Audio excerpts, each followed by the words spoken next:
શેની લઈ દી? નમસ્કાર મિત્રો, જય માતાજી. કેમ છો બધા? સ્વાગત છે મારી યુટ્યુબ ચેનલ રાહુલ બ્લોગમાં. અને હું આપનો દોસ્ત રાહુલસિંહ રાઠોડ. અને આજે ફરી વખત આપણે એમ કહેવાય ને કે બ્લોગની શરૂઆત કરી રહ્યા છીએ. સવારના 9:30 વાગ્યાનો સમય થઈ ગયો છે. અને હા, રેડી નહોને. અને તમે કન્ટિન્યુ બ્લોગ જોતા રહેજો. અને જો ખૂબ સુંદર મજાનું વાતાવરણ છે. અને મિત્રો, આ અમારા જૂના મકાન છે. આમાં અમારી યાદો ઘણી જોડાયેલી છે. બાળપણના ઘણા દિવસો અહીંયા પસાર થયા છે.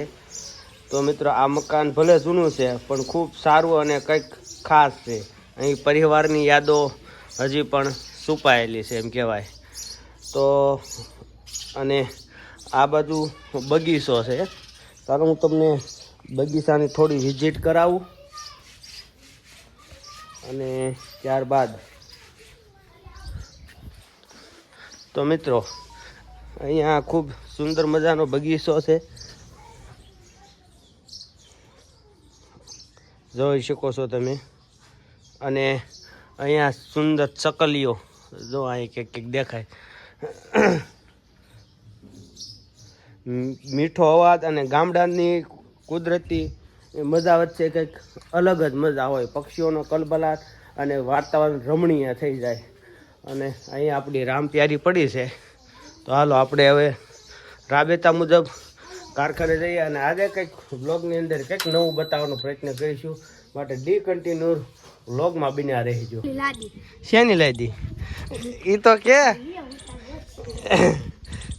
મિત્રો, આ અમારી શેરીમાં અત્યારે બાળકો રમી રહ્યા છે. અને ગામડાની શેરીઓ છે ને બાળકોથી ભરેલી હોય. જોવો તમે. એક અહીંયા એક સામે બેસજો છે. એ ભાઈ ઘાયલ થઈ ગયો થોડોક. અને આ જો ગુજરાતની ધીંગી ધરતી. તો હાલો કન્ટિન્યુ બ્લોગમાં તમે બન્યા રહેજો. જો મિત્રો, હવે બપોરે ઘરે ખાવાનો ટાઈમ થઈ ગયો. અને આપણે જવું છે ને, તને કહું હે, એટલે હવે હમણાં આપણે ઘરે ખાવા લાવવાનું છે. મિત્રો, બપોર થઈ ગયા છે. બપોરના 12 વાગી ગયા. તમને ઝૂમ કરીને પણ 12માં વાર છે. પણ આપણે હમણાં જવાનું છે. જો ના બઢિયા હીરા હે, એ હીરા સાફ કર રહા હે. તો ફાઇનલી મિત્રો, વાગી ગયા છે બપોરના 12. અને આપણે અત્યારે જમવા આવી ગયા છીએ. અને ગામડાનું સાદું ભોજન. અને તમે સાંભળી રહ્યા છો પાછળ પક્ષીઓનો કલબલાટ. અને ખૂબ શાંતિમય વાતાવરણ હોય છે. ગામડાના ભોજનનો સ્વાદ કાંક અનેરો હોય છે. તો કન્ટિન્યુ બ્લોગની અંદર બન્યા રહેજો. તો હાલો આપણે જમી લઈએ. શું છે આમાં? શું છે? તીખારી, આપણી મનપસંદ વસ્તુ. એ ગોળ છે. અને હજી તો બધું આવતું જાય છે. તો હાલો આપણે જમી લઈએ. તો ફાઇનલ મિત્રો, બપોરના 2 વાગી ગયા છે. 2:30 વાગવા આવ્યા. અને ધોમ તડકો હવે જામી ગયો છે. અને આપણે પાછા આરામ કરી અને પાછો રાબેતા મુજબ બ્લોગ ચાલુ કરી દીધો છે. જુઓ, ઓલા કુંડામાં પાણી નથી, હવે ભરવું પડશે આપણે. તો હાલો પક્ષીઓનું પાણી પણ ભરી લઈએ. લાય. અને જુઓ, જલજીરા આવી ગઈ છે. લીંબુ સોડા બનાવવાની છે આપણે. અને તો આમ હવે ઉનાળો આવી ગયો. જુઓ, ફૂલ ઉનાળો.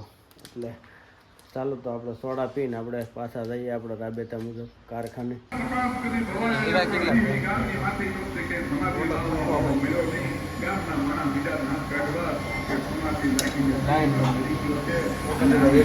મહેંદી છે જ નહીં કામ.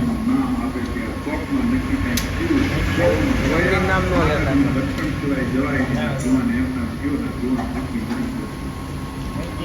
કેમ છો મિત્રો? હવે ગામડાનો રોંઢો શબ્દ, જોકે આ ગૂગલનો શબ્દ નથી, આ ગામડાનો કાઠિયાવાડી અમારો શબ્દ છે. એટલે કે આપણે રોંઢાની સા અહીંયા આવી ગઈ છે. અને આપણે સા પીવા આવીએ છીએ. તો કે વોલેબલ રજા પડી ગઈ છે કારખાને. પણ આપણે સા હતી એટલે સા વિના અમને છે ન પડે નહીં, એમ કે મજા જ આવે કરે આમ. અને હા, સુંદર મજાનું વાતાવરણ પાછું થઈ ગયું. વાતાવરણ તો તમને મેં બપોરનું બતાડ્યું હતું, સવારનું બતાડ્યું હતું. તો કન્ટિન્યુ બ્લોગમાં બન્યા રહેજો.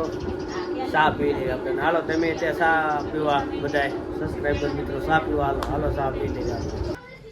જો આવડા બાંધે છે અત્યારે આપણે રોંઢો થઈ ગયો અને શેરીમાં આવ્યા પણ આવડા છે ને બેટ દડે રમવા હાટું થઈને બાંધે છે. જો આવડો આવો તો કોણ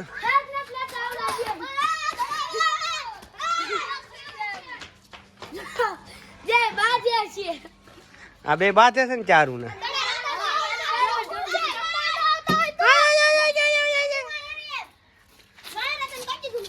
તો ફાઇનલી મિત્રો આપણે ઢસા આવી ગયા છે. જુઓ તમે ઢસા અને ગટીભાઈ માવો લેવા ગયા છે મિલનમાં.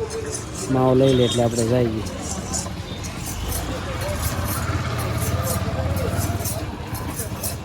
તો ફાઇનલી મિત્રો આપણે ગયા હતા ઢસા અને બ્લોગ ઉતારતા ભૂલી ગયા હતા. હું ને મારા પાર્ટનર છે કોમેડી વિડીયો તમે અવારનવાર જોતા હશો. અમે ગયા હતા ઢસા. એક દવણું લેવાનું હતું અને ગામમાં થોડુંક કામ હતું જંકશનમાં એટલે ગયા હતા અને આવ્યા. તો અહીં આપણા બ્લોગને એન્ડ કરીએ. તો લાઈક કોમેન્ટ શેર કરવાનું ન ભૂલતા અને અમારા બ્લોગ કેવા લાગે છે એ તમે જરૂરથી કોમેન્ટ કરી દેજો. હવે આપણા બ્લોગ એક દિવસ ને એક દિવસ આવશે અને એક દિવસ ને એક દિવસ શોર્ટ વિડીયો આવશે. તો હાલો અહીંયા આપણા બ્લોગને એન્ડ કરીએ. જય માતાજી.